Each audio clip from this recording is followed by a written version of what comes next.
नमस्कार दोस्तों, मैं आपको बताऊंगा मेंढक में छुपी हुई कुछ रहस्यमयी शक्तियों के बारे में।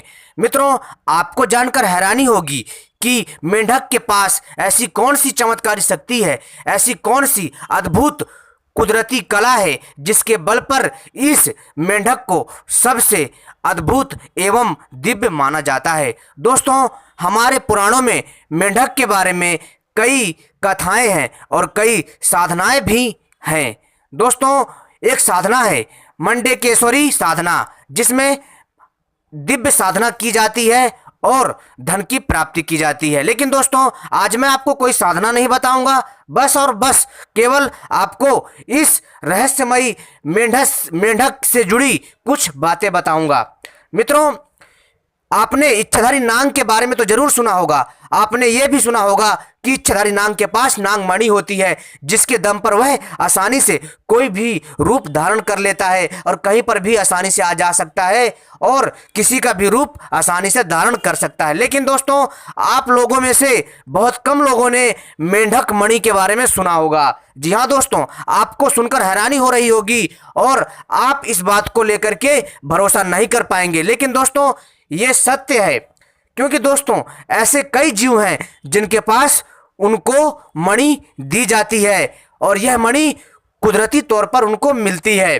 कई बार क्या होता है कि जीव जब अपने भोजन तक नहीं पहुंच पाता, किसी भी कारण, अपनी शरीर की बनावट के कारण या फिर कोई अन्य प्राकृतिक घटना के कारण, तो दोस्तों उसके पास कुदरती तौर पर एक प्राकृतिक रूप से एक मणि आती है, जिसके द्वारा यह अपना शिकार करते हैं और अपना जीवन यापन करते हैं और तो और उस दिव्य मणि से कई करामात दिखाते हैं। लेकिन दोस्तों, मेंढक मणि के बारे में बहुत कम देखने को और सुनने को मिलता है। मेंढक मणि अपने आप में बहुत अद्भुत होती है। दोस्तों, कहा जाता है कि अगर किसी को मेंढक की मणि प्राप्त हो जाए, दोस्तों वह व्यक्ति आसानी से खजाना पता लगा सकता है। जी हाँ दोस्तों, मेंढक की मणि जो होती है बहुत ही ज़्यादा चमकीली होती है और इतनी अद्भुत होती है कि मैं आपसे क्या बताऊं। लेकिन यह मणि आपको उन मेंढकों में मिलेगी जो गांव में पाए जाते हैं, खास करके जो तालाब के किनारे होते हैं, नदियों के किनारे होते हैं, यानी कि जो बड़े मेंढक होते हैं जिनका वजन आधा किलो से लेकर के 1 किलो और 3 किलो तक हो सकता है।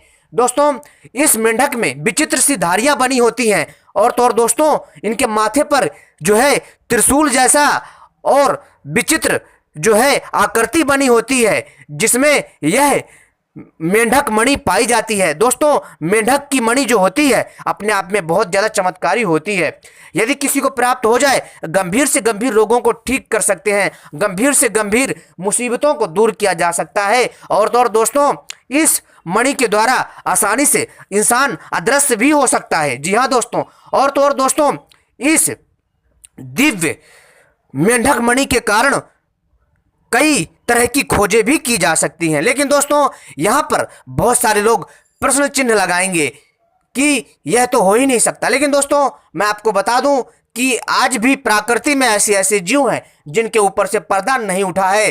केवल और केवल जो नहीं जानते हैं उनके लिए वह केवल एक साधारण सा जीव है।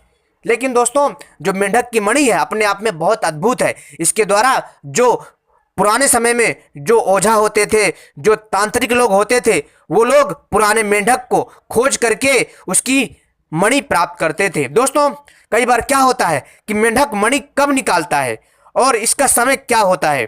तो दोस्तों, सबसे पहले हम जानते हैं कि मेंढक कौन से मौसम में ज़्यादा पाया जाता है। मित्रों, जैसा कि आपको मालूम है कि जो मेंढक होता है वो गर्मियों में जो है ऊपर आता है और सर्दियों में नीचे वो जमीन के अंदर चला जाता है, ठीक है। और साथ ही साथ दोस्तों, जब बरसात होता है ना दोस्तों, बरसात के टाइम पर सबसे ज्यादा मेंढक देखा जाता है। जी हाँ दोस्तों, बरसात के टाइम पर आपको छोटे से लेकर के बड़े बड़े प्रजाति के मेंढक आपको दिख जाएंगे।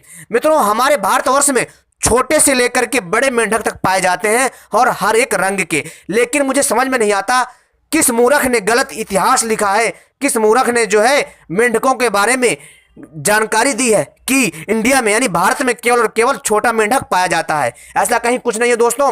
हम बचपन से छोटे से लेकर के बड़े बड़े मेंढक देखते आ रहे हैं और ये बात सत्य भी है, क्योंकि हमने अपनी आंखों से देखा है मेंढक।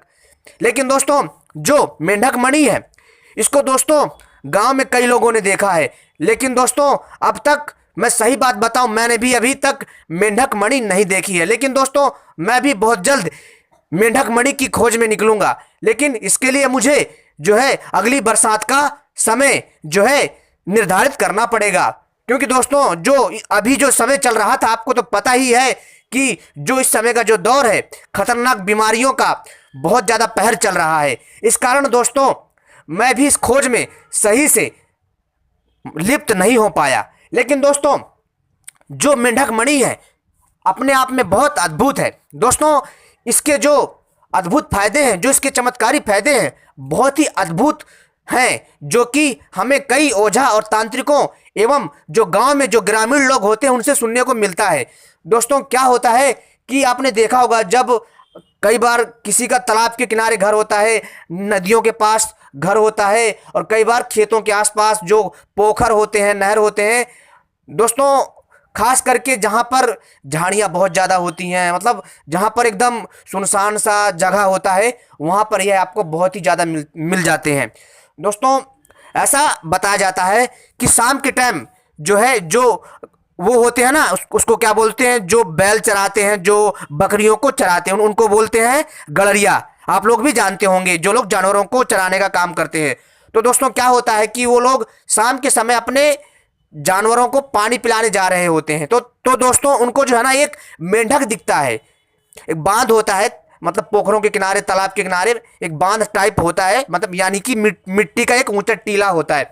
तो उसके ऊपर मेंढक बैठा हुआ, मतलब उसके ऊपर मेंढक बैठा हुआ होता है। और दोस्तों मेंढक के, जी हाँ दोस्तों, मेंढक के पास एक विचित्र सा पदार्थ चमक रहा होता है, जिसको हम मेंढक मणि कहते हैं। मेंढक मणि अपने आप में बहुत ही ज्यादा अद्भुत है। दोस्तों आपको यह भी मालूम होगा कि मेंढक और सांप की जातीय दुश्मनी भी है। मेंढक सांप को पाता है तो जो बड़ा मेंढक होता है वो सांप को खा लेता है, लेकिन जब कोई सांप छोटे मेंढक को पाता है तो वो छोटे मेंढक को खा जाता है, यानी कि इनकी जातीय दुश्मनी भी है।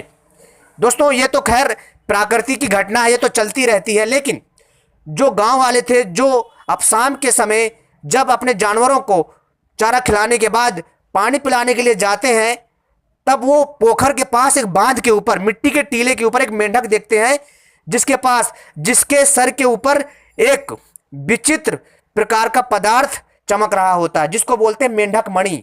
तो दोस्तों क्या हुआ कि गांव वालों ने सोचा कि क्यों ना जाकर के देखा जाए कि यह मतलब जो है इसके ऊपर क्या है, इस मेंढक के ऊपर। तो दोस्तों जैसे ही वो लोग मेंढक के पास गए तो दोस्तों वह जो मेंढक मणि थी पता नहीं कहां गायब हो गई, और वो आराम से पानी के अंदर जाकर के कूद गया, झट से कूद गया मेंढक। और गांव वालों, जो मतलब जो वहां के गांव वाले थे, जो गड़रिया गांव वाले थे, उन्होंने वहां पर काफी देर तक उसको खोजा, लेकिन नहीं मिला, क्योंकि दोस्तों वो पानी में कूद चुका था। लेकिन फिर भी उन्होंने अगले शाम वहां जाकर के तलाशने की कोशिश की, बट उनको कुछ हाथ नहीं लगा। दोस्तों अगर मेंढक मणि किसी को मिल जाती है तो दोस्तों इस मणि को बोल करके हम अपना आसानी से काम ले सकते हैं। जी हाँ दोस्तों, उसमें ऐसा बताया गया है कि जब किसी को मेंढक मणि प्राप्त हो जाए तो दोस्तों क्या करना चाहिए कि मेंढक मणि को अपने समक्ष ला करके उससे बोलना चाहिए कि हे मेंढक मणि, मुझे बताओ कि धरती का गढ़ा हुआ खजाना कहाँ है। तो दोस्तों वह मणि अपने आप उड़ करके उस खजाने के पास जाएगी जहां पर खजाना होता है ना आश्चर्य वाली बात। लेकिन कई लोग यकीन नहीं करेंगे, क्योंकि दोस्तों यह कुछ ऐसी रहस्यमय बातें हैं जो हर किसी को नहीं पता होती हैं। साथ ही साथ दोस्तों यह खास करके जो यह मेंढक होता है, जो ये विशेष प्रकार का मेंढक होता है, ये बरसात के टाइम में ही पाया जाता है, जहां पर एकदम सुनसान सा क्षेत्र होता है, और जहां पर पुराना तालाब, पुरानी नदियां, पुराना पोखर, पुराना तालाब होता है, वहीं पर ही होते हैं। और खासकर यह बरगद के पेड़ के नीचे भी पाए जाते हैं, नमी वाले क्षेत्रों में। दोस्तों जब यह मिल जाता है ना, साथ ही साथ इसकी मणि के द्वारा इंसान आसानी से अदृश्य भी हो सकता है। मात्र इसको अपने पास रखने से कई प्रकार की समस्याओं का नाश होता है। साथ ही साथ दोस्तों मेंढक मणि इतनी चमत्कारी होती है कि बहुत ही ज़्यादा मेंढक मणि के द्वारा, लेकिन ध्यान रहे दोस्तों, जब किसी को मेंढक मणि अगर प्राप्त हो जाती है, उसको सदैव जो है हमेशा जो है आम के पात्र में ही रखना चाहिए। आम की लकड़ी का एक पात्र होता है, उसको एक बर्तन के रूप में बनवा लें, यानी कि आम की जो लकड़ी होती है उसको एक बर्तन के रूप में बनवा लें। और अगर किसी को प्राप्त हो जाती है मेंढक मणि तो उसको उसी में ही रखना चाहिए, और ऐसी जगह पे रखना चाहिए जहां पर किसी का हाथ ना लगे। और दोस्तों इसके द्वारा, इस नागमणि के द्वारा बहुत सारी दिव्य साधनाएं भी की जाती हैं, जो कि हम आगे आपको बताते रहेंगे। बस इतनी ही जानकारी मैं देना चाहूंगा, और पार्ट 2 दोस्तों जरूर देखिएगा। इस मणिधारी मेंढक के बारे में मैं पार्ट 2 लेकर के आऊंगा, देखना जरूर। और जो भी आपके सवाल हो वो मुझे जरूर कमेंट में लिखिए और मैं उनके उत्तर दूंगा।